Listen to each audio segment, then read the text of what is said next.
Cube Radio. Salut, c'est Charles Dran avec l'équipe dans 5 minutes. On s'intéresse aux sciences, à l'histoire et à l'actualité. Aujourd'hui, on parle du ketchup. Aux États-Unis, 97% des ménages auraient une bouteille de ketchup dans l'armoire ou au frigo. Mais comment ce condiment au nom mystérieux a-t-il envahi nos frites, notre pâté chinois et une bonne partie de l'alimentation de nos enfants?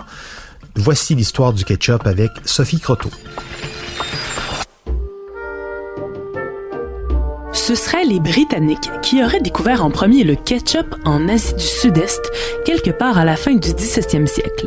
Le mot lui-même viendrait du chinois hokkien ketchup, qui était le nom original de cette fabuleuse sauce alors faite à base de poissons fermentés. À leur retour en Europe, les Anglais redoublent d'imagination pour recréer le goût incroyable du ketchup en utilisant toutes sortes d'ingrédients étranges comme des champignons, des noix de Grenoble, des huîtres ou des anchois. La sauce fut immédiatement populaire et toutes les familles se l'approprièrent, l'emportant même avec elles jusqu'en Amérique du Nord. Il fallut néanmoins attendre au début du 19e siècle pour voir apparaître la première recette publiée de ketchup faite avec des tomates. Celle-ci connut un succès inattendu et supplanta rapidement toutes les autres. Mais un problème se présenta rapidement. Le ketchup aux tomates, bien qu'il puisse se conserver jusqu'à 1 an sur les tablettes, était difficile à produire à longueur d'année, comme les tomates n'étaient pas disponibles très longtemps. On trouva donc des façons un peu louches de conserver la pulpe des fruits, ce qui emmena des produits qui moisissaient rapidement, ternissant ainsi la réputation du cher ketchup.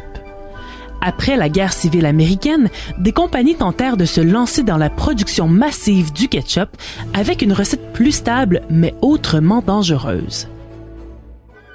D'une part, comme la sauce était un produit fermenté, on rapporta rapidement des cas spectaculaires d'explosion de bouteilles qui firent la une des journaux partout au pays, surtout après que l'une d'elles ait blessé une enfant de 12 ans.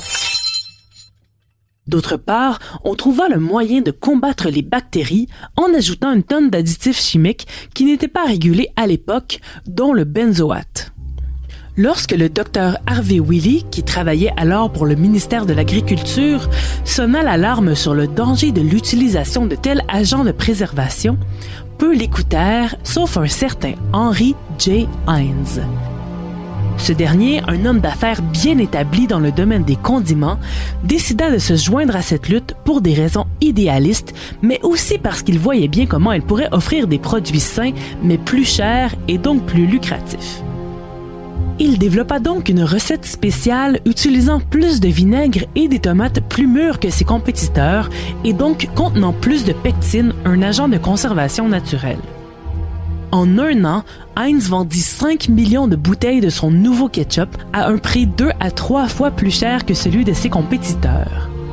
Le secret? Une campagne marketing féroce où la compagnie disait d'un côté aux épiciers de se débarrasser des produits concurrents faits avec des additifs chimiques avant que le gouvernement ne le fasse pour eux, et de l'autre aux familles de choisir le seul ketchup qui ne leur exploserait pas au visage. La recette se rectifia avec le temps pour finalement devenir celle qui éclipsa toutes les autres et que les compagnies tentent encore aujourd'hui de reproduire tant bien que mal. Avec le temps, même si on prouva que les additifs dénoncés par Heinz et Willey n'étaient pas si dangereux, le mal était déjà fait. Heinz était sur toutes les tablettes et dans toutes les maisons. Ouais, c'est quand même dommage que les bonnes intentions de Heinz aient fait disparaître toute la diversité qui existait dans le monde du ketchup, aux tomates ou non. Si quelques compagnies ont profité du fait que Heinz ne produise plus son ketchup au Canada pour prendre le relais ici, on espère voir un jour un retour du ketchup aux champignons ou aux huîtres. Ça semble intriguant. Merci Sophie Croteau, c'était en 5 minutes.